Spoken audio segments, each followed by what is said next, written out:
Thank you for joining us today for the What Sales Can Learn From interview series. I am your host, Carole Mahoney, the founder of Unbound Growth. Now, if you're like me and believe that everything is selling, then you know that selling is a part of everyday life.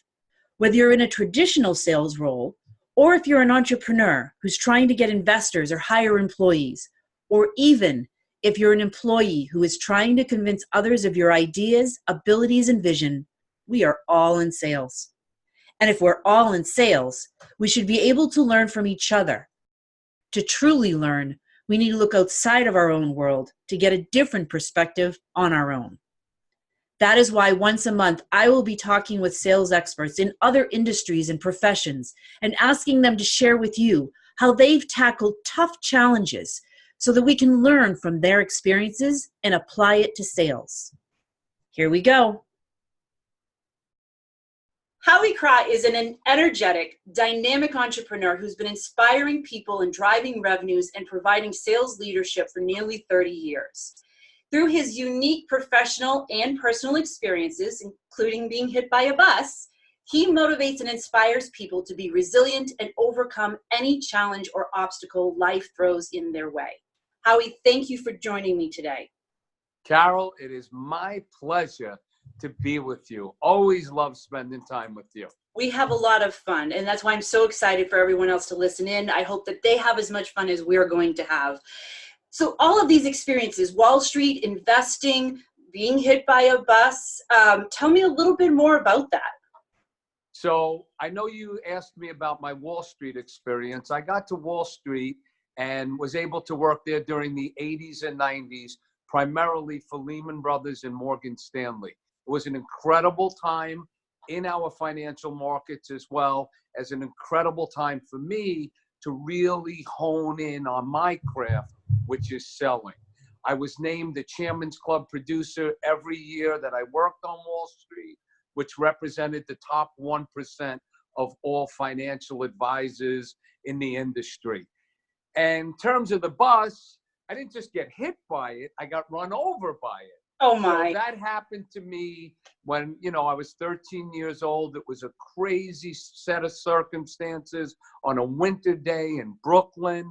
And they told me I'd never walk again. And I'm now training to do a marathon in November, which I've been doing marathons and triathlons for decades now. So you can do anything you set your mind to. It's kind of like selling. And I was just going to ask, you almost know my next question is going to be, what would you tell salespeople today, the number one lesson from all of those experiences that they should start applying to themselves? First, you have to believe. You have to have confidence. You must do your homework and have knowledge. And the most important thing is the discipline to do it day in and day out. It's tough, right? And that's one of the things that I have a lot of salespeople struggle with. And that's a lot of times why they're turning and looking for a coach, is someone to help them to develop that discipline. And, based on your experience in Wall Street and leading sales teams and investing in startups, you deal a lot with negotiations or finding ways for people to finance their ventures. So why do you think it is that so many salespeople, 41% of salespeople are comfortable talking about money, which leaves 49% that aren't? So why do you think that is? Why do so many salespeople worldwide have such a discomfort talking about money? It's something that I see every day. I'm still managing a big sales organization, is that you have to have confidence. You have to have the knowledge in whatever it is you're trying to sell. And I think people think small too. If I drive a $10,000 car, but I'm selling a $100,000 car, I might not believe that I'm ever going to own one of those cars. And I feel weird trying to sell somebody a $100,000 car because I'm not their equal. But you know what? They need to be sold. So it doesn't matter what car you drive. It matters on how much knowledge do you have in that $100,000 automobile.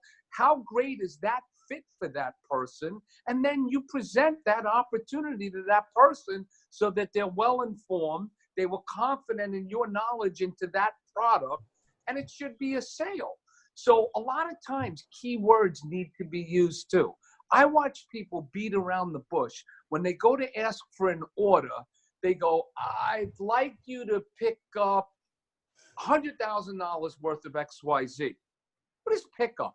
I grew up, pickup was a game, pickup sticks. Do you remember that game? Yeah, see, for pickup for me is like, you go to the bar and someone's trying to pick you up. So totally different context. Well, that's another conversation that I'd love to have because I'm totally different kind of sale. With information there too. So seriously though, you have to ask for the order. You have to say, Carol, I want you to buy $100,000 worth of XYZ. How can we proceed? There you go. I asked you for it. I had confidence because most of the time, the initial ask gets the initial response of no. Yeah. I can't even tell you. There's so many sales calls that I've listened to where it's either conversations around budget or, as you said, just even asking for the business, is it worth it for you to spend X to get Y? And they skirt around it like it's like thin ice that they don't want to step on because they're afraid of falling through or something. You can physically see the reaction in people. And so why do we have, why do we have such issues talking about money? Is it an emotional thing? Is it, like you said, a confidence thing? Why do you think that salespeople are still struggling with it? Well, I think there's a stigma around money. Yeah. I think that this society does not do a good job at the earliest age of teaching kids in school about money. Mm-hmm. They're dissecting frogs. They're learning how to play classical instruments, maybe. They're learning about biology and economics, all great. But how about a simple class in money? Yeah. How about how to buy a house? What's a mortgage? Insurance, real life issues. So I think it's deep rooted and goes back. And then people are very secretive about what they make, what they invest, what things, but so it's like this stigma. So then you throw people that are uncomfortable about money because of their upbringing, and then you throw them into a world where now they have to go ask for money. They're all messed up about it. Yeah. So I think the best salespeople are just able to take the stigma away from it. It's just money. It's just a thing. So if I ask you to buy something for $100,000 and you say yes or no, well, now we could deal with what really stops you. Because I have never sold anything where when I ask for the order, they just say yes. Right. I mean, I work for one of the greatest CBD companies in the world, and we still have to ask and ask and ask. And so much of selling goes into the prospect. Did you qualify the prospect? Because what I see is if you do the hard work up front and qualify the right buyer, you can sell your services. But if you did a lousy job at qualifying your buyer, you have no shot at selling. So you're just spinning and wasting your time. Right. That's why asking for the order is paramount, because you'll find out right then and there, are they the decision maker? Are they the people that could say yes? So your time is so valuable. Absolutely. And to your point too about having kids learn about money earlier, it's, one of the things we talk about in coaching a lot is, where does this stigma for money and talking about money come from? Well, not only are they not teaching you in a practical way about to think about money as a tool in order to get to a certain thing or to have a certain thing, it's also the conversation that parents have around the dinner table where, I was told as a kid, you never ask people how much money they make. That's rude. You certainly don't ask them how much something costs. And it's like this stigma is cemented not only in the lack of education, but in the things that we're told as a child. Like I remember when my husband and I sat down to dinner once, and, I would have this financial conversation. He's like, we'll talk about it after dinner when the kids aren't around. I'm like, no, we're talking about it right now. Like this affects them too. And they should know what's going. And it's funny how we carry these things with us and we then apply them to our everyday conversations. Speaking of conversations, some of our previous conversations, you've mentioned that sales is a numbers game. which is a viewpoint that a lot of people take in sales, and one that I also talk about in my own keynote. But is it really that simple? Is it just as simple as just keep pounding the phone and email and eventually you'll get there? So I think it's a combination of two. I'm a fan of repetition. I'm really disciplined.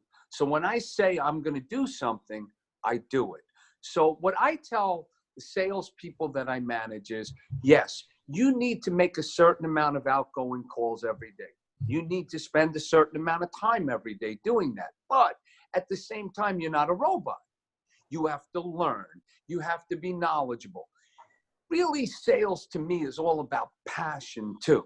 You know, if I thought this pen was the greatest pen in the world and I really believed that and it was great value, we're going to sell a lot of them. If I thought the pen was crap and it didn't really write and it was expensive, I'm not really going to do well. So if you are selling something you truly believe in, that you have confidence, you're passionate about, doing your homework and being knowledgeable, and then implementing the discipline of a numbers game, I think it's a recipe for success. The problem is, what I see is that they're not disciplined 5 days a week. They're disciplined one day here. They don't like the results, so they switch to something on Tuesday.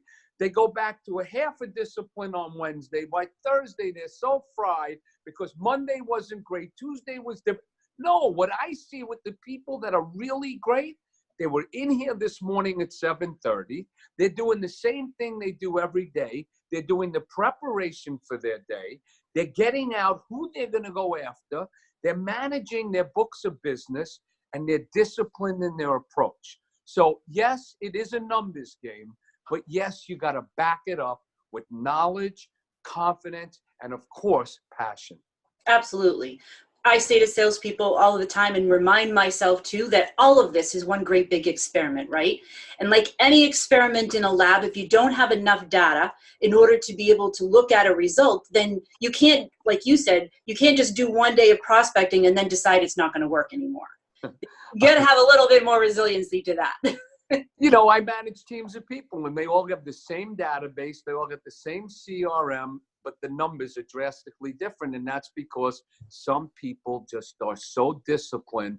They stay with it, they stay with it, and they stay with it, where others constantly veer off the course. Right. And remember also too, because I've seen the other extreme of that, where there's those that will just, I'm going to keep doing the same thing every day times 100.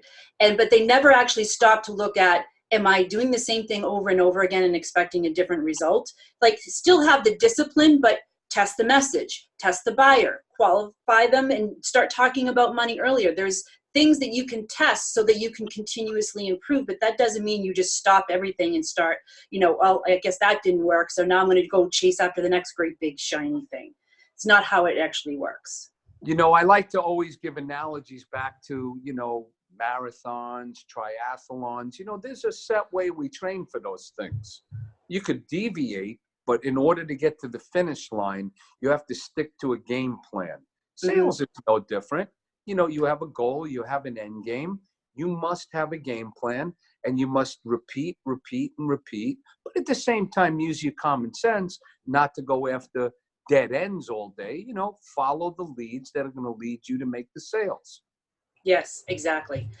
Now, speaking of sales and how things have changed, you've been around for a while. How do you think sales has changed since your days on Wall Street in the 80s? One word: technology. Mm-hmm. Technology is a game changer. So you either adapt to it or get into another profession. There is no way that you are going to succeed anymore with just a yellow pad and a pen and a good personality and the schmooze. The world has become too educated, and CRMs are a must. And I renamed the CRM in our office. What'd you call it? I call it a cash register machine. Have you heard that yet? No, I don't think I've heard that I one gotta yet. So coin that's that. a I good gotta one. go get the URL on that. You should totally So buy it. along with my regional dialect one, I'm building up a war chest here. Hey, I see you read your dialect and I raise you a beer. All right, I got it. So cash register machine. This is the greatest tool in the modern day and age. It slices, it dices. The more you input, the more data it gives back, the more efficient you are. You can't just send out an email campaign anymore and hit send and expect the thousands of emails to go out and the orders are going to come in. The open rate is so minimal. Emails are great, they're awesome, but there's nothing like what we're doing right now, a conversation and keeping notes of your conversations, because the bigger your business gets, you can't remember everything. And I'm not saying use a CRM to send Mr. and Mrs. Smith an anniversary card or a birthday card. With every order, with watching what's going on, watching trends. And if the better you are at the CRM, the better you can be at selling. So you take your numbers game, your discipline, your knowledge, your passion, and now make technology your friend. Some of these people that have been around a while that aren't gravitating to the new ways of doing business, they're going to be left behind.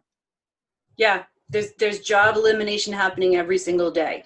So for the experienced salesperson, adapt to the technology that's available to you to have those better conversations, using the CRM to keep track of those things. And like, one of the things I tell salespeople is record your calls, transcribe them. You'll have everything that you need for notes. You don't have to, be so focused on taking notes in your call anymore when you can record it, go back and search for keywords. Pretty easy. Well, that's the thing. You taught me, I don't know if you were the one, but somebody in our group about Temi. It's 10 cents a minute. Mm-hmm. I go over to somebody who's doing a sales call. They don't even know I'm doing it. I put my iPhone down. I hit a button. They stay on the phone for, say, 12 minutes, right? I then walk in and I hit a send button. The next thing you know, I get a transcript back. I walk over to the salesperson. I go, come in, let's look at what you said. They're like, how did you do that? How did you type it? So I love it when somebody that's been around a while gets something over on the kids for $1.20. Temi's 10 cents a minute. I know there are services that do it for free, but we have all of these tools available to us. We just have to use them and use them often and be consistent, because if you do that, you're going to hone in. I love sports. I know that you and I were together to watch a Super Bowl. And think about that team that won and those guys that keep winning. It's repetition, it's discipline, it's great management. That's what selling is. Yeah. Selling is no different. And you're going to have the best people in class. You're going to have average, and you're going to have the underperformers. What does it come down to? Yes, talent, knowledge, passion, discipline, and repetition. And it comes down to how you practice, because you can practice the same thing over and over again and cement doing it the wrong way. But like you said, in sports, everyone knows I'm a Patriots fan. And my New York... I stayed away from admitting that I was rooting with you because I got so much grief from my Jets fans, but they're horrible. The Jets are the worst. So I respect Tom Brady, Bill Belichick, Kraft. I mean, what an organization. Yeah, and it's the review of the game tape. It's the discipline. It's also the collaboration with the team and the preparation that they do. And that's certainly something that everyone in sales, I think, can learn from. It's an easy analogy and metaphor to make. So I'd love to close by talking about resiliency. What led you to focus there now? So life is a journey. I feel like I've been on top of the mountain and I've been kicked all the way to the bottom of the mountain. But I'm not going to give up. I'm writing a comeback in my life. I'm back in a role that I love as a national sales director for a big CBD company, health and wellness.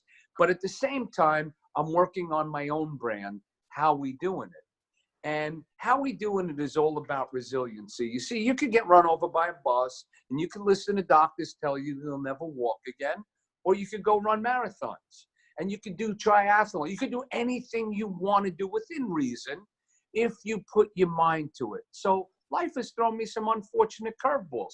I mentioned I worked at Lehman Brothers. I had a lot of my wealth there. You know what happened? It went away. It went down. I couldn't get that back. There are things that happened that was so out of my control. So I could sit around and lament about them or think about what should have or what. No, that's the past. I can't be too worried about the future. I got to live in the present. And what I learned, middle age, there's a lot of people who have been displaced. Technology has taken away jobs. Things have changed. Companies that once existed, Google, Amazon, they weren't around for when we were at that age. So things change. We have to change. And I feel like I have the energy, the motivation, the will. So I want to share it with people. So that's what Howie Doing is all about. It's about resiliency, about life. It's about getting knocked down, picking yourself up and moving forward and going to higher highs. And the things that were important back then, you know, the materialism, the Wall Street, it's not important anymore. What's important is having purpose. Purpose is so important. Enjoying what you do and then sharing it with friends and family. And how we doing? It's really cool. I'm enjoying it. Yeah. And so thanks for having me here. Awesome. I love it. And I certainly will make sure that everyone has a link to your Facebook page so that they can see your daily. How many days is it now in a row that you've been doing your Howie Doing It mornings? So that's the thing with discipline. And, you know, when I say I'm going to do something, I think today was day 166. So every morning, regardless of where I travel, I'm on at 6:55 a.m. on Instagram. And then I go to 7 o'clock at Facebook. And to me, it's just natural. But when I think back on it, 166 mornings, I get up, I prepare, I research. You know, I travel a lot. So if I'm in LA, I'm on at 4 o'clock. If I'm in Denver, I'm on at 5 o'clock. And, you know, it's cool. And the community's growing. And it's really great servicing and helping others. It's really enjoyable. And so it works for me. I'm getting a lot out and I'm helping others. And it's a journey. And the journey it's treacherous. And things happen that we don't ever imagine. Right. But we got to make the best of it because we're here, we're healthy, and we have an opportunity to lead a great life. It's so awesome. Stay positive. Thank you so much for that. And for everyone who's listening, definitely check out your daily dose of inspiration with Howie Kra, Howie Doing It. We're going to have links to Howie's website. I think you're going to have a podcast that you're going to be doing in relatively short order. So all good things happening. I can't wait. And I can't wait to have you on it. We're going to be launching in a couple of weeks, and I'll get back to you for a date. I would love to have you on because I could talk about selling all day because to me, life represents selling and selling is life. And if you're in sales, as you and I have talked, be proud of it because we are the engines that drive the growth of companies. We are the ones that are needed. You know, they say sometimes the salespeople make more than the CEOs. Well, not really with the public companies anymore because those people just make astronomical money. But in the real world, middle market companies, it happens all the time. So whatever it is, whatever you're selling, love what you're selling or don't sell it, find something you love because passion sells. Absolutely. And like I love to say to people, you know, sales, like money, like talking about money has a stigma to it. And I want to change that negative perception because I totally believe that sales in its truest form is identifying problems and connections and making problems and solutions and making the connection between the two. So thank you so much for joining me today, Howie. We're definitely going to be following along on Facebook and I will talk with you soon. I am so happy to have done this with you. It's great to see you. I can't stop smiling. We always laugh. We always have fun. So congrats on everything you're doing. And you're amazing watching and following you. So congrats on all of your hard work and efforts. And it's really awesome. So we'll see each other soon. To be continued and have an awesome day. All right. Thanks. Bye, everybody. Take care. Stay tuned for our next episode by subscribing to the Sales Experts channel or the Unbound Growth blog and YouTube channel. Let's continue the conversation there or on the Sales Experts LinkedIn group. Check the attachments for links to both and to follow our guests on social media and their websites. Until next time.